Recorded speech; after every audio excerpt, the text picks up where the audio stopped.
If we could just start out by just you introducing yourself, saying your name and where you're from and maybe where you grew up. Well, my name is Phil Scott. I was born in Lexington. I was probably raised more in Chicago, but I always would return in the summertime here to spend time with my grandparents. I guess the Lexington connection would be on my mother's side. My father was a football player at UK, and they met. And in any event, I showed up in the early 40s, and so there you have it. That's good. Let's talk a little bit about where you went to school and where you went to law school, how you decided to go into law. Well, I went to high school in Chicago, or in the Chicago area, actually on the North Shore, and ultimately went to Hanover College, which is in southern Indiana. After graduating from there, I went to the University of Kentucky College of Law and graduated from the College of Law in 1967. And then in turn, I joined the Marine Corps in 1962 and went back then on active duty after I had graduated from law school in 1967 and spent a little over 3 years on active duty in the Marine Corps, and then came back to Lexington to start in private practice. Great. What kind of memories do you have about law school? Any professors that might stand out in your mind, or any stories you'd want to share? The stories I'll leave to others. Of course, I've got very fond memories of a number of professors, from Dick Gillum to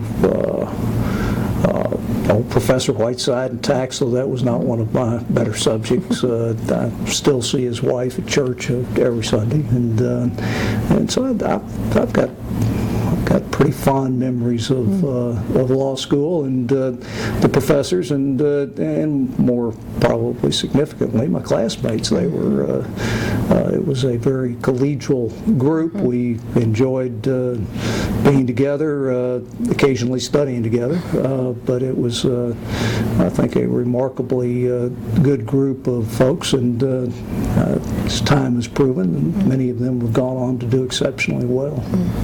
How large was your law school class? I want to say it was a little over 100 at that point.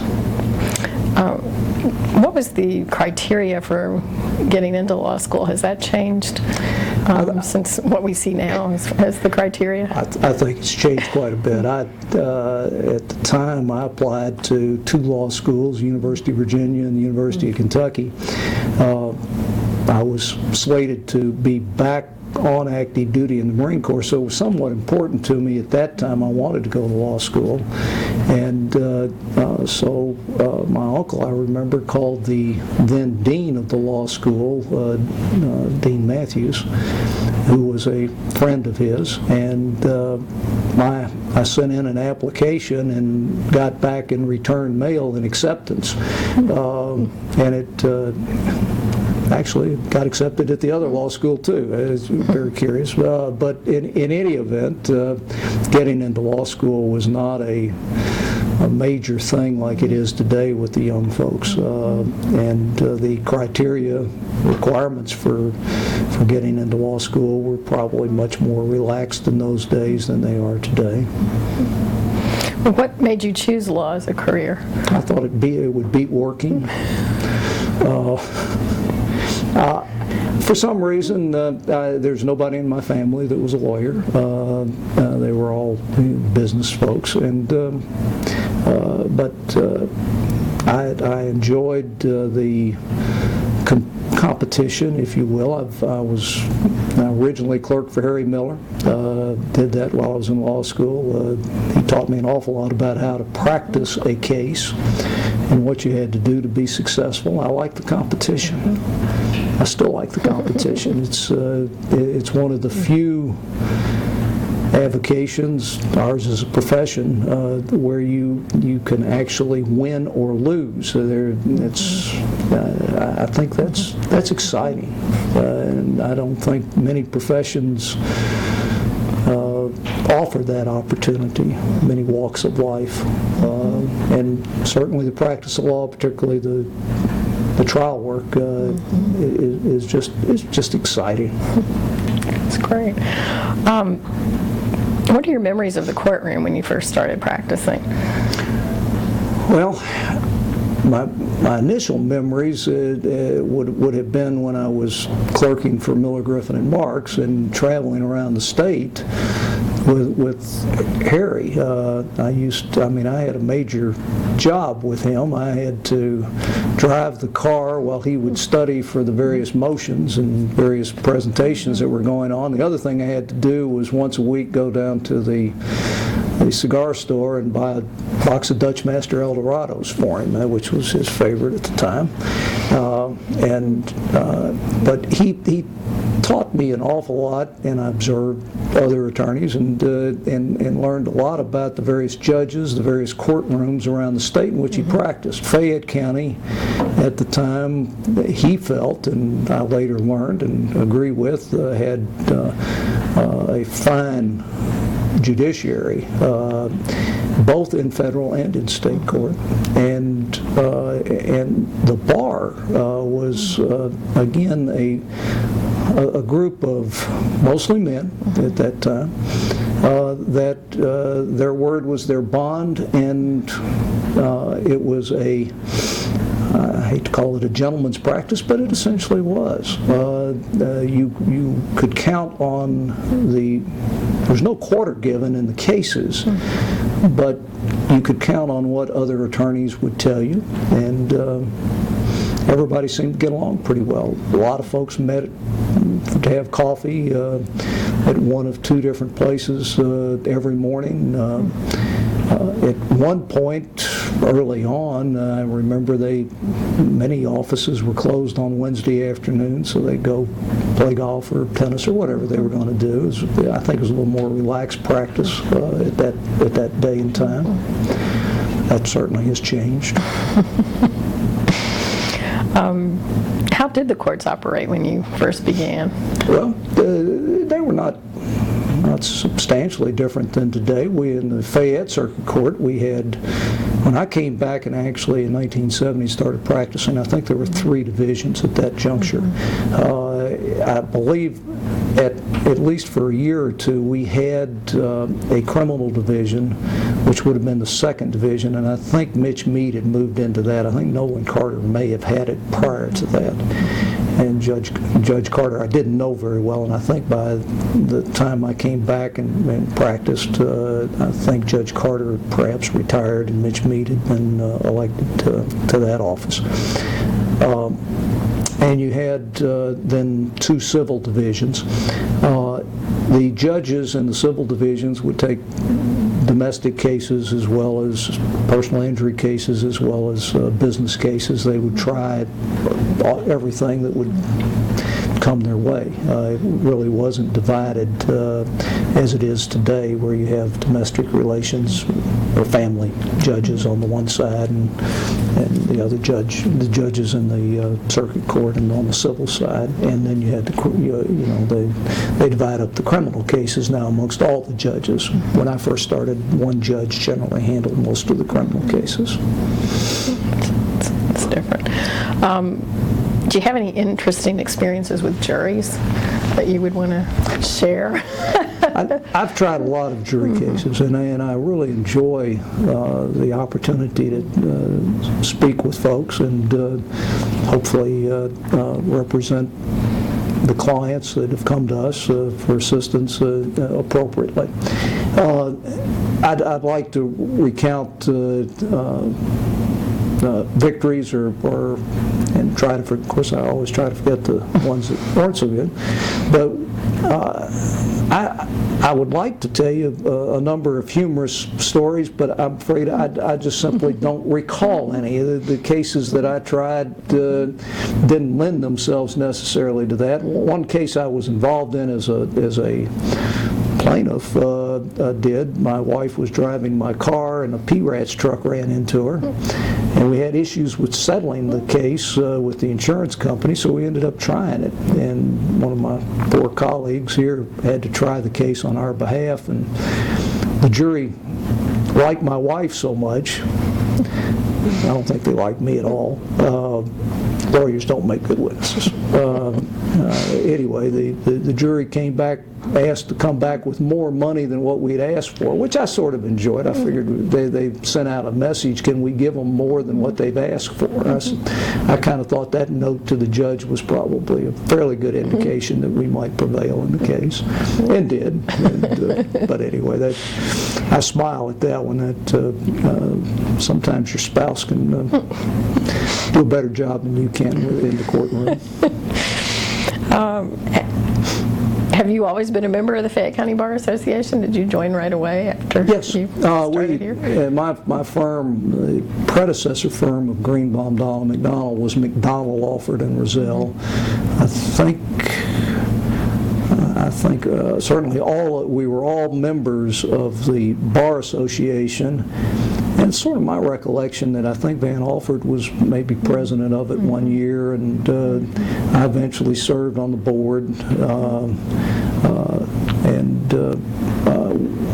Back in those days, we were probably a little more involved in the Bar Association activities than we are today.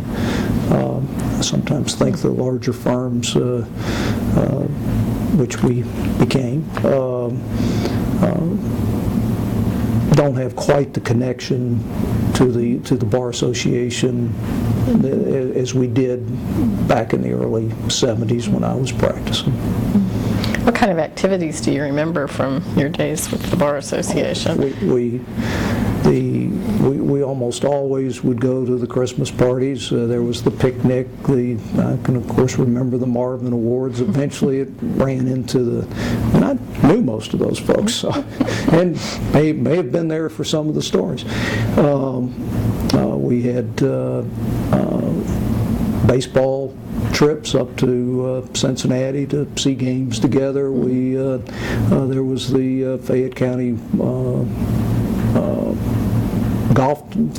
golf tournament that many of us would participate in, and of course I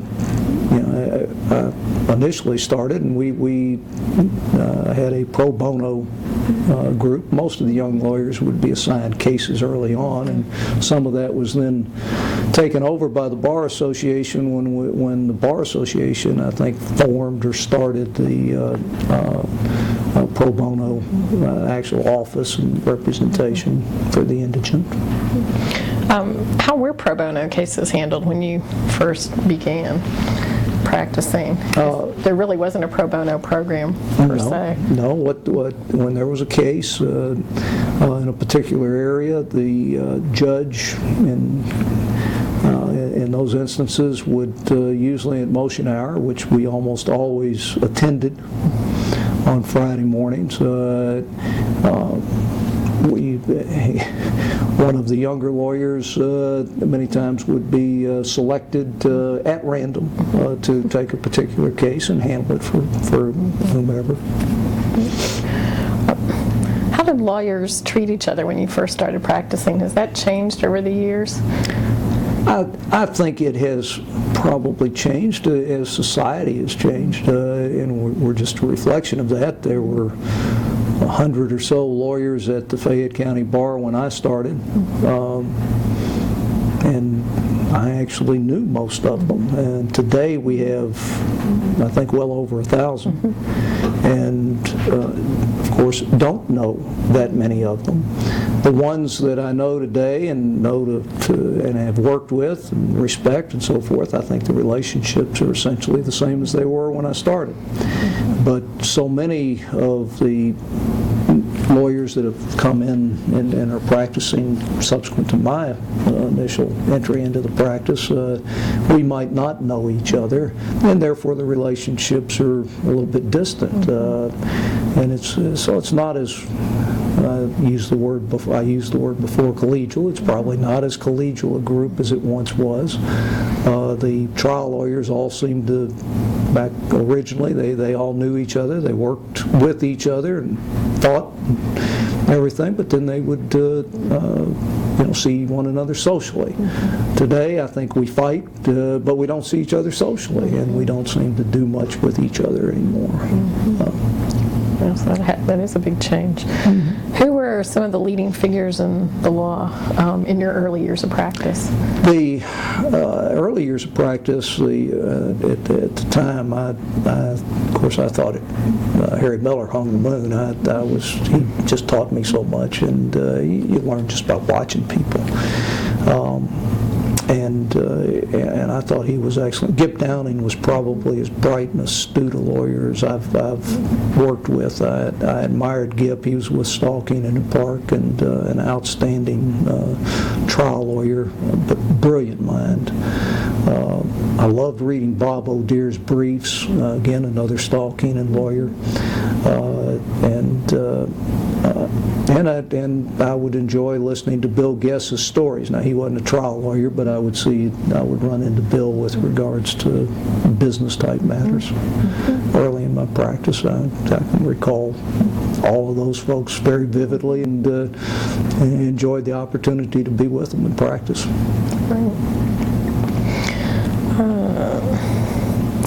What were the firms like, and how has that changed? I know you mentioned some of the larger firms and how quickly things have changed as far as growth, I guess. Oh, absolutely. It's fun. When I started practicing in 1970, I believe there was the mammoth monolithic Stalking in the Park who had 11 lawyers, followed closely by then Harbison, Kessinger, Lyle, and Bush. I omitted Rufus Lyle from that list of lawyers that I loved working with or against. He was with Harbison, Kessinger, Lyle, and Bush. He was good. In any case, firms were smaller. My firm I was the fourth lawyer. Foster Pettit and Jack Giles had left the firm in August, I believe, of that year. Foster was going to run for mayor and was elected. And Jack went on to be a prosecutor in the county court at the time. And I think Jack might still be doing that, some of that, as a matter of fact, today. In any case, the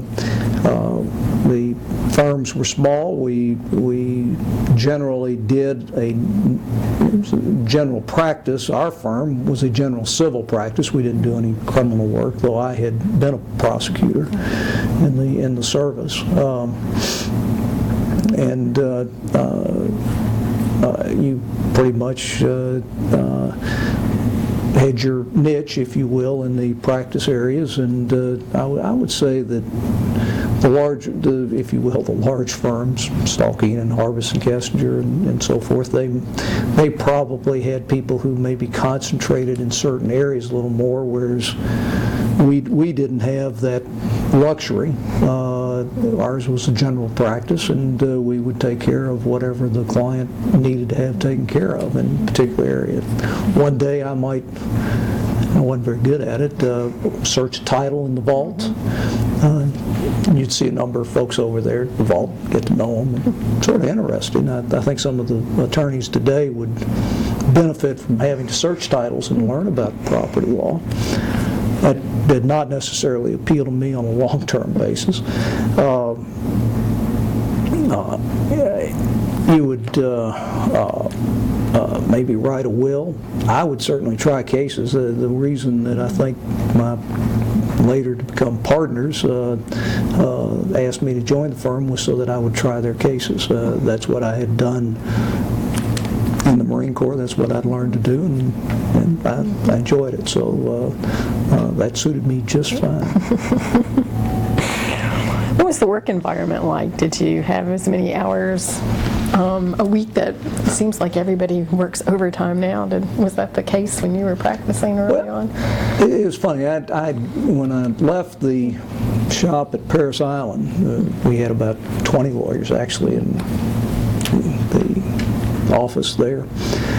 We'd all come in, start at 7:15, and we'd leave at about 4:30.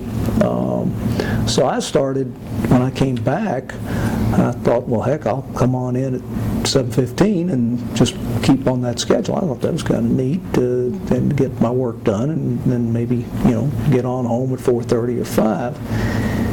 And it took me a couple of weeks to figure certain things out. One, Cal Roselle, who was in the office at the time, wanted to be the first person there. So I had to start coming in at 7:30. And he sort of let me know that I needed to be about 15 minutes later. And Angus McDonald and Van Alford, though, didn't get in until later, so they always wanted me to be there at 5:30 when the telephones would stop ringing and we could talk about things. So I ended up generally getting in fairly early, and I would have to lock the door when I left. When we, so it was a little bit curious. Also, I found that the first Saturday I didn't come in to the office after I started with the firm, and on that Monday I was told that we always come in on Saturday at 9 o'clock, and we then leave and go usually to play golf after that at noon. And so I was told that we did work on Saturday. So in retrospect, even though we became a large firm and we didn't keep time back in the early days at all. In fact, I was the first person to keep my hours. The amount of time that you spent learning how to practice law and doing things, I'm not sure is all that different than what the young folks do today and what the expectations are. Maybe I'm just in the slow group, but the folks around here, I don't notice that their schedules are all that burdensome in comparison to what we did early in the 70s and what my colleagues were doing. I don't think there's an easy way to practice law. I don't think there's a shortcut. And it takes time, and there's a time commitment. What changes have occurred in the law during your practice, and how have those changes affected your practice? Well, early on, as I mentioned a moment ago, you were in general practice and you would take care of whatever the client's needs were. Later, as time developed, by 1978, the practice of law on the coast, at least, on the East Coast, where people were developing specialties in particular areas that they would concentrate their practices in.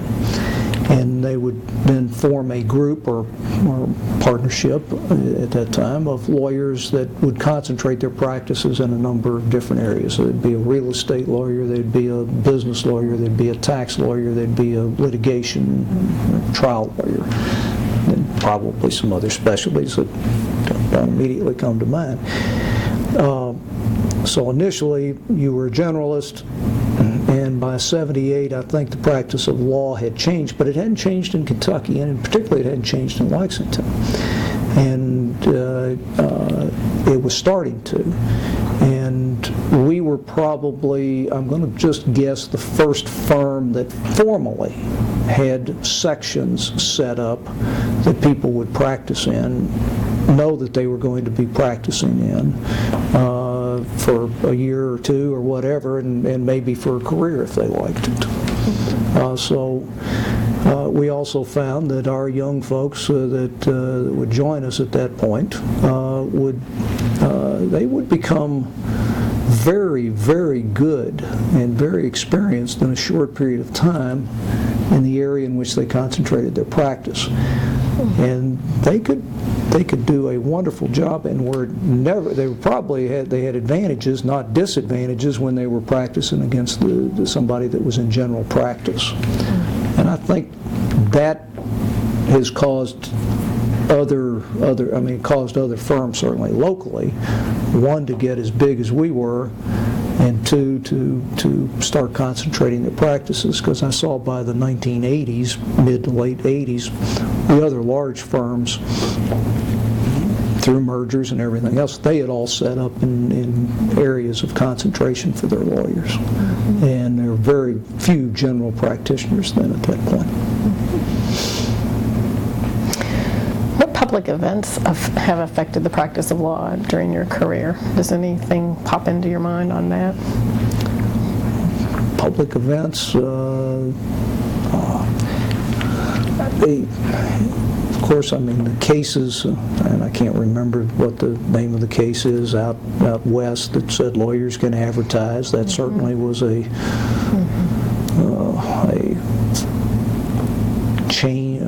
significant change in how lawyers went about obtaining clients and how we handled matters. I guess I'm too old at this point. I don't think it's necessarily for the better, notwithstanding what the Supreme Court ruled. Public events, our country went through, whether it was Watergate, and lawyers were good and bad, depending on your particular allegiance, how you viewed things.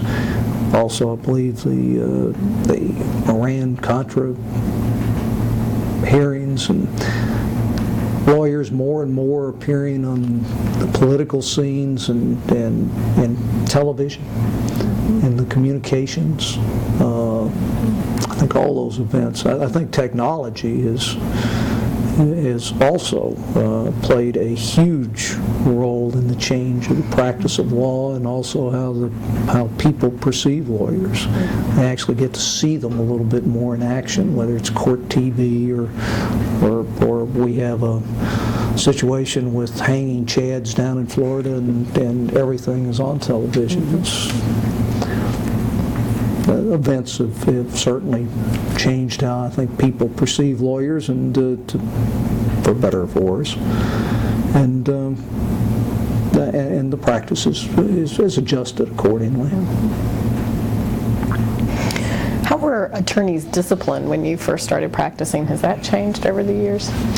Yes, it has. Informally, well, I shouldn't say informal. We actually had it was the Unethical Practice Committee, but we called it the Dirty Practice Committee. I served on it for a few years, and if we got a complaint, that committee on a local basis in Fayette County would discipline the attorneys. It wasn't the Bar Association, and it wasn't the then Kentucky Court of Appeals. And over the years, of course, that's changed. The State Bar Association has its disciplinary committees and tribunals and hearings, and it's become much more formalized. Back in the days when I initially started, if there was a complaint either by a individual, non-lawyer, client, or whatever it might be, they could write to the Bar Association. The Bar Association would pass it to this committee, and then we would in turn investigate or hear whatever it is. It wasn't a very formal situation, and we really didn't have the ability to disbar somebody. All we could do is make a recommendation as to the resolution of a particular matter, and we had very few cases that really came, at least in my tenure, which may have only been 3 years, we had very few cases that came before the committee that needed to be handled. It's not like it is today when we have so many more lawyers, and I continually read about the lawyers that do find themselves in trouble from time to time. It may be that things were going on back then and folks just didn't know, or it could be maybe there was a higher standard of practice. I can only speculate. What advice would you give to young lawyers now starting out? Enjoy every day. It's fun. The practice of law, it should be fun, and if it's not fun, they ought to choose another profession or another avocation. Every day is a new one. It brings different challenges, different opportunities for you, and you get to meet fascinating people, but you have to be prepared to meet them and to solve their problems. I sometimes say that lawyers are dispensers of aspirin. We solve their other folks' headaches and help things work in our society, and that's essentially what we do as lawyers. And but you have to enjoy it, and if other outside influences overtake you and dictate that you don't enjoy it, or your personality doesn't lend itself to it, you should probably find something else. There's so many very bright people that go into law school that when they actually have the opportunity to practice, they find they don't like it. It's not what they thought it was going to be. The practice of law does require time and effort and study. It's a scholarly profession. You got to enjoy reading. You got to enjoy people. And if you don't, you're probably in the wrong area. What would you do differently if you had the ability to change something in your career?